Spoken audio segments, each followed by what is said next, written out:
दूल्हे का फूफा। अरे रिन्नी बहू, तेरे फूफा ससुर आ रहे हैं। घर को फिर से चमका दे, दूध को फाड़ कर रसगुल्ला बना ले, और हाँ, आरती की थाली तैयार रखना। रिन्नी सर पर हाथ रख लेती है। क्या बात है माँ जी, अब तो बुआ जी की शादी को 30 साल हो गए, लेकिन फूफा जी की खातिरदारी तो ऐसे होती है जैसे।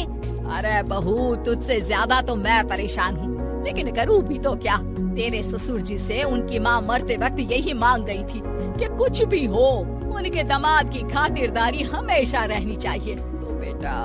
हाँ हाँ ठीक है माँ जी, मैं अभी जाकर इंतजाम करती हूँ। थोड़ी देर में एक छोटी सी हाइट का पतला सा आदमी घर के अंदर आता है। अरे नहीं नहीं, कुछ नहीं चाहिए हम लोगों को, घर में मेहमान आने वाले, भागो यहाँ से निकलो। अरे क्या बदतमीजी है, घर के किसी बड़े को बुलाओ। तभी वहाँ रिन्नी बहू आ जाती है। अरे फूफा जी आप आइए आइए, ये नौकरानी है घर की, इसे कुछ पता नहीं। अरे कैसे पता नहीं, घर पर काम पर रखा था तो परिवार वालों की फोटो नहीं दिखाई थी एल्बम में। अरे ला जी, अब हम एल्बम में फोटो क्यों देखे? काम करे कि रिश्तेदारी का पावर पॉइंट बनाए, हैं? बताओ तो जरा। तभी रिन्नी की सास आ जाती है। अरे बहुत बोलती है ये, अरे चुप हो जा यहाँ से। रिन्नी, आरती की थाली लिया, फूफा जी की आरती उतार ले। अब क्या, जितना उतारना था नौकरानी को आगे रखकर उतार ही दिया ना। न जाने किस घड़ी में इस घर की बेटी से ब्याह कर लिया, न माँ को सहूर था न ही भाभी को। माफ करिए जी, मैं अभी आई। किसी तरह घर के सभी सदस्य मिलकर फूफा जी को समझाते हैं, माफी मांगते हैं और मिन्नतों की बात। तो जीजा जी कैसे आना हुआ? बहन बता रही थी कोई खास काम है। वैसे तुम लोगों से क्या खास काम हो सकता है? खास काम तो खास लोगों से होता है, और तुम लोग ठहरे आम इंसान। रिन्नी पति की तरफ देखती है। पति उसे शांत रहने को कहता है। वैसे फूफा जी, मैंने बेटे की शादी तय कर दी है, शादी की तैयारी रखिएगा। अच्छा, क्या तैयारी करनी है? देखो पैसे वैसे चाहिए तो अभी बता दो, वैसे भी ससुराल इतना फक्कड़ रहा है कि बस पूछो मत। रिन्नी को आ जाता है गुस्सा। इज्जत जो आपको महाराज की तरह दे, वो ससुराल फक्कड़ कहाँ फूफा जी, और पैसे की जरूरत नहीं है, बस आप और बुआ जी आ जाइए, यही सम्मान होगा। आ जाएंगे, लेकिन कौन है लड़की वाले? और हाँ, मेरे जैसे ससुराल में शादी तो नहीं करती। अरे जीवन भर बीवी को तौर तरीके ही सिखाते रह गए। देख लो, लड़की के बाप से बात कर लो, क्या क्या दे रहे हैं। कहीं ऐसा ना हो हम लोगों की तरह तुम लोगों को भी कुछ ना मिले सिवाय लड़की के। सभी को फूफा की बात पर गुस्सा आता है, लेकिन करते भी तो क्या, मरी माँ की आखिरी ख्वाहिश को मानकर शांत रहते हैं। उनके जाने के बाद मैंने जीवन में ऐसा आदमी नहीं देखा। कुछ नहीं होता था इन लोगों के पास।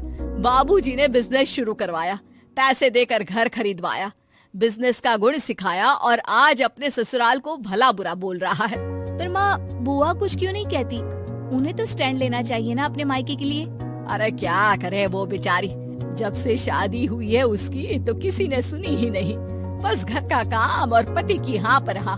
कभी माँ बाप ने सिखाया ही नहीं कि अपने हक के लिए खड़े हो।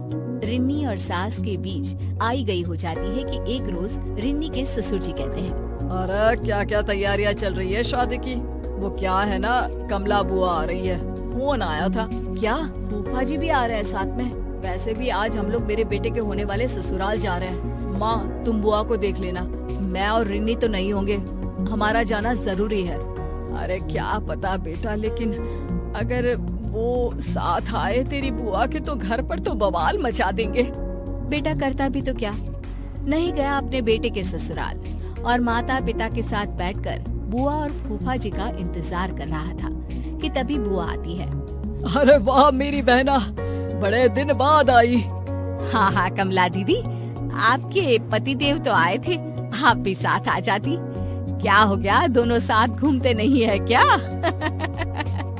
भाभी, वो आपने अपने पोते की शादी तय कर दी है ना, तो उसके लिए ही भेजे थे ये हमको। पर बुआ जी, हम लोगों को तो किसी भी चीज की जरूरत नहीं है, बेटे की शादी है, हाँ आप लोगों का आशीर्वाद चाहिए बस। भाभी की बात सुनकर बुआ की आंख में आंसू आ जाते हैं। अरे दीदी, मायके आई हैं, खुश होइए। बिटिया मायके आकर फ्री होती है, और आप हैं कि मन में भार ली हुई है। क्या हो गया बताइए? अरे क्या बताऊं भाभी, इन्होंने ही भेजा है। बोला है आप लोगों को साफ साफ बोल दूं कि शादी में ससुराल की तरफ से इनको सोने की चेन और 5,000 रुपए का चढ़ावा लड़की वालों से बोल कर दिलवा दे, नहीं तो ये शादी में नहीं आएंगे। मुझे भी धमकाया है कि नहीं तो मुझे अकेले ही भेज देंगे। और ये क्या बात होती है बेटा, हम लोगों ने तो किसी भी तरह के लेन देन के लिए मना कर दिया है। लड़की अच्छी है और उनकी माता पिता इतने सक्षम नहीं है। मैंने कुछ पैसे जमा किए हैं, वही आप लड़की वालों को बोलकर इन्हें दिलवा दीजिए ना। बाकी सोने की चेन का इंतजाम तो कर लूंगी मैं। अरे वो तो है मेरे पास, वही दे देंगे। रिन्नी बहू, जाकर सुनार के यहाँ से पॉलिश करवा लेना या तुड़वा कर नई ले लेना।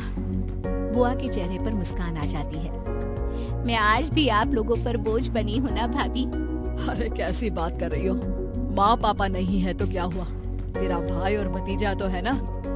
जीजा जी को बोलना सब कुछ मिलेगा, परेशान ना हो बस। शादी वाले दिन लड़की के पिता कहते हैं, ये लीजिए भाई साहब, ये पैसे और सोने की चेन। वैसे आप लोगों की औकात क्या इतना ही देने की है? और क्या क्या दे रहे हैं आप लोग दहेज में? या आपकी शादी भी ऐसे ही हो रही है जैसे मेरी हुई थी, फक्कड़? नहीं नहीं भाई साहब, हम लोगों को बिल्कुल लालची लोग नहीं मिले। बहुत ही समझदार हैं ये लोग, लड़की को ही दहेज मानते हैं। लेन देन के नाम पर भी सिर्फ यही लिया है जो आपके हाथ में है। हम तो खुश नसीब है कि हम लोगों को कोई मांगने वाला नहीं, ससुराल के कंधे पर रहने वाला दामाद नहीं, बल्कि अपने बल पर अपनी बीवी को संभाल लेने वाला दामाद मिला है। ये सुनकर फूफा जी का मुंह उतर जाता है और उसके बाद फिर वो कभी कोई डिमांड नहीं करते।